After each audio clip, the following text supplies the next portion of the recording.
Good evening, everyone. Welcome back to the Steel from Iron project.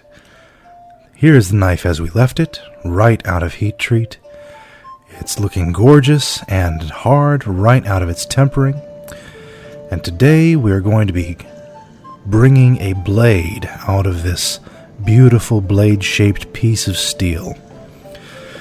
Now, we could go over to the belt grinder and spend about 20 minutes pulling a beautiful sharp blade out of this lovely piece of steel that we've been working so hard on, but we went to the trouble of carburizing steel out of iron.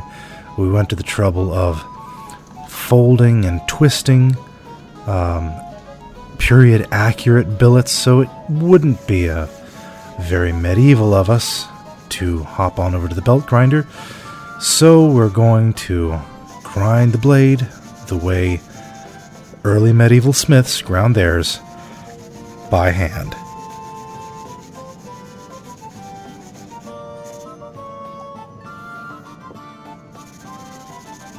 There will be a lot of hand sanding and hand grinding in this video, and partly because that was the medieval experience. I sat down and I wanted to make sure that this blade from start to finish was as authentic as we could make it in a modern shop.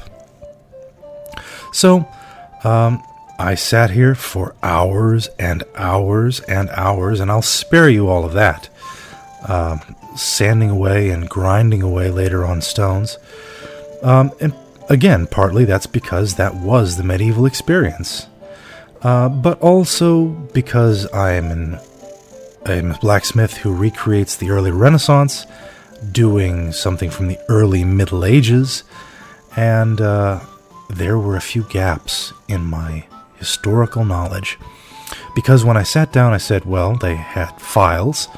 We know that from the Mastermeyer chest. And they had grindstones, handstones. We find those everywhere. Sanding and sharpening stones are, even from the Dark Ages, are still commonly sold today. But I thought to myself, no, the grindstone, the rotary grindstone, is out of period. It must be. And that was almost right. The rotary grindstone was not known in Scandinavia until a bit later. However, the earliest depiction of the rotary grindstone, and it had a hand crank, was from the Utrecht Psalter in Belgium. It was Carolingian. It was penned in about 830. That's about 30 years after the death of Charlemagne himself. So we're well into the Carolingian dynasty at that point. And we're well into the Viking Age. That is typically pegged at about 770 when the Viking Age kicks off. So, if I'd taken a rotary grindstone, and I actually have a broken rotary grindstone, and that's a project for probably another year, it would have been authentic to work on that. But I did all of this with handwork. And here you can see I've gone over to some flat stones, coarse stones, and I'm thicknessing the edge of the blade, getting that really towards an edge. I don't actually want a very sharp blade because it hasn't been assembled yet, but I get it down to about a quarter of a millimeter is where I'll stop with the sharpening of this blade.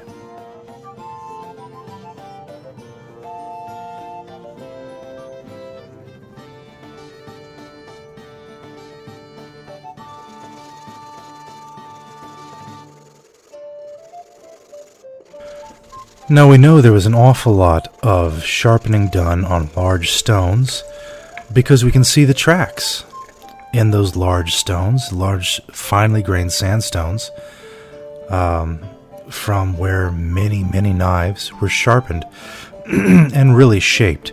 Sharpening doesn't take too much wear out of a stone, but grinding a blade certainly does. And some of the stones that have been recovered have deep tracks, very deep tracks, where hundreds of edged implements have been sharpened and ground away on those stones over decades, centuries. I mean, stones are stones.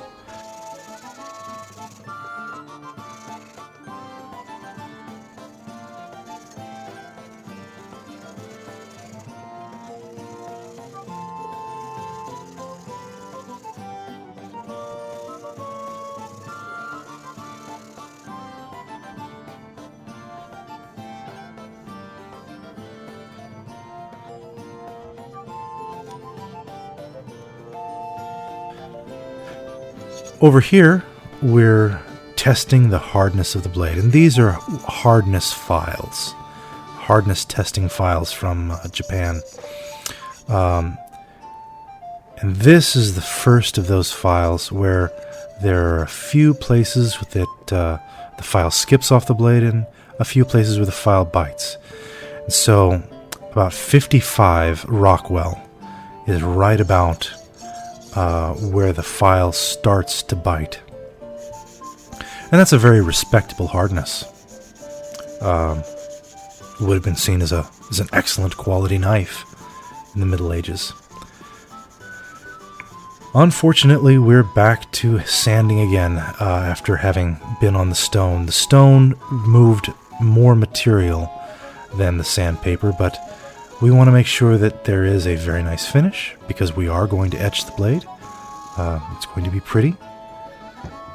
I'm getting it pretty, but it is a process.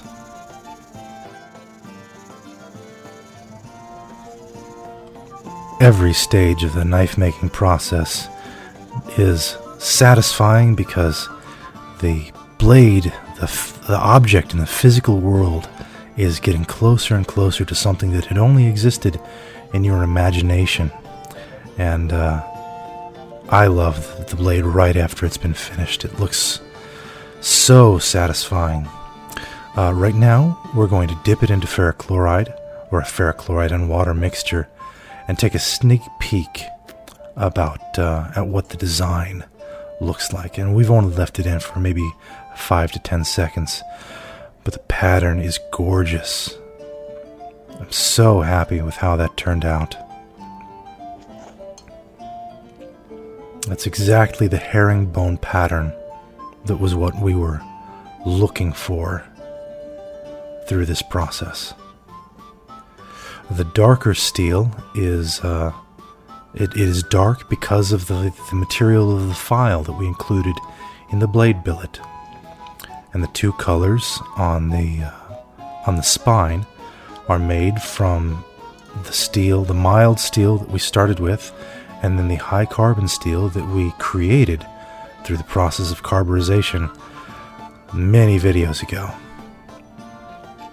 Now we're going to go ahead and put it in a full etch. So we start off by cleaning off the blade and then degreasing it and making sure that any oils or sediment is completely off the blade. We use acetone for that.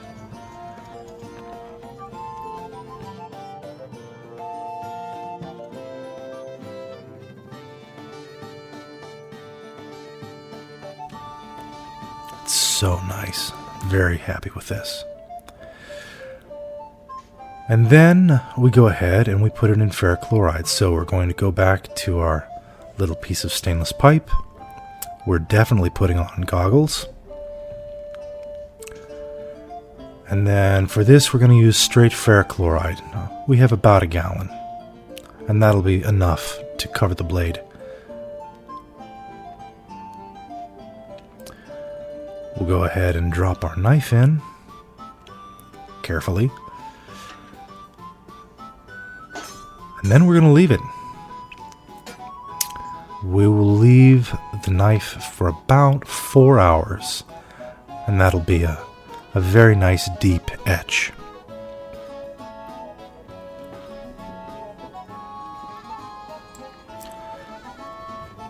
Four hours is a good etching time for a blade like this. That's enough that each layer is able to get some distinct topography. The types of steel that are more resistant to the acid will be a little bit raised. The types that are less resistant will be a little bit recessed. And that will be enough that even if you buff the color out of the steel, you'll still be able to see the pattern because of the microstructure. And here it is. Weeks of work. It's gorgeous. Very proud of this. This will be going off to a friend who will put a suitable handle and sheath together for it. Thank you for joining us along this process. See you in the next videos. Thank you for checking out my YouTube channel. If you enjoyed this video and would like to watch more of my videos, please follow the links on the left-hand side. Remember to select thumbs up that you like the video. If you have questions or comments, please post them below.